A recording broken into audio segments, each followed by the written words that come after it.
Hey, all you fix addicts out there, you love fixing stuff. You might understand why this Volkswagen Passat V6 valve cover gasket job has been making me so nervous. I don't know why, but this big valley dam that's rubber, this is a gasket that's for the valve cover. I'm just like, why would they design such a crazy thing?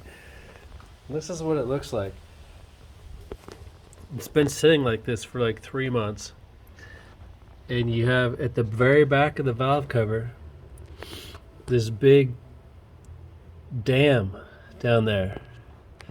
And that's where that rubber wedge goes.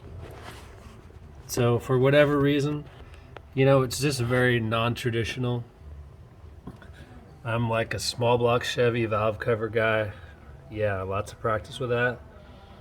Even LS motors, piece of cake. The dynamic of this is just so strange, but I'm about to do it. And but it's just not mentioned much on YouTube with the valve cover gasket job. No one really says anything about that, so I just wanted to address that. It's weird. I'm gonna do it.